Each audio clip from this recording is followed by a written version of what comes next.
bukan itu ya. Apa alasan utama kamu untuk wanita hari ini?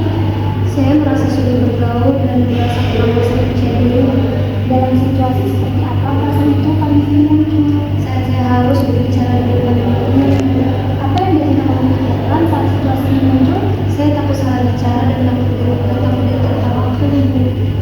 Ibu ada di sini untuk mendengarkan cerita kamu sepenuhnya. Silakan lanjut ceritanya. Jadi, ketika berada di situasi sosial, kamu sering merasa takut dinilai negatif dan akhirnya membuatmu diam. Iya Bu, saya merasa lebih aman kalau saya diam. Tapi di dalam hati, kamu ingin ikut terlibat. Betul. Menarik ya, kamu ingin menerima dan punya teman. Tapi cara yang kamu pilih justru membuatmu semakin jauh. Iya Bu, saya sering merasa menyesal setelahnya. Apa yang biasanya kamu lakukan setelah menyesal? Saya menyalahkan diri sendiri. Saya sering berpikir, kenapa saya tidak bisa seperti mereka? Pikiran itu muncul hampir setiap hari. Kita coba telusuri dari awal ya. Sejak kapan kamu mulai merasa seperti itu? Sejak tinggal sekolah di kelas 10. Apa pengalaman pertama yang paling kamu ingat saat itu?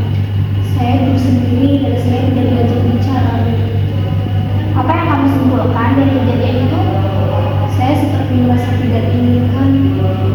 Dari pengalaman itu, kamu memiliki keyakinan bahwa kamu tidak cukup baik untuk diterima. Dan keyakinan itu terbawa sampai sekarang? Iya Bu, saya baru menyadarinya sekarang.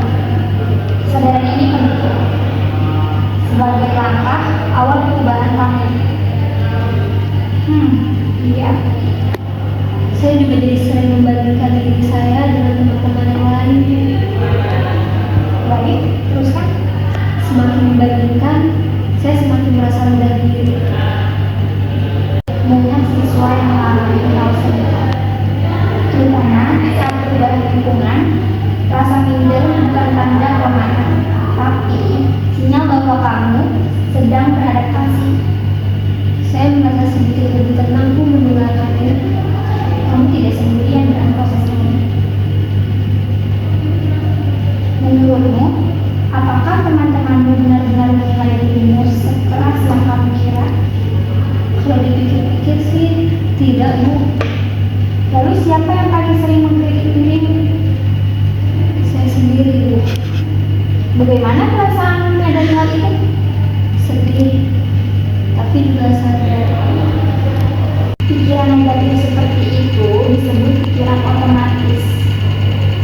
Dia muncul cepat, tapi belum tentu benar. Pikiran itu bisa dilatih untuk diganti dengan yang lebih realistis. Jadi saya tidak harus percaya sama pikiran saya sendiri ya Bu. Betul, pikiran itu perlu diuji, bukan langsung dipercaya. Ibu menyarankan kamu untuk mencoba latihan sederhana. Setiap kali pikiran negatif muncul, tanyakan apa buktinya. Selain itu, mulai berani dari hal kecil, seperti tersenyum dan menyapa. Baik Ibu, saya akan mencobanya. Tidak perlu sempurna, yang penting konsisten. Ibu melihat kamu reflektif dan mau belajar. Itu kekuatan besar yang mungkin selama ini tidak kamu sadari. Terima kasih ya Bu.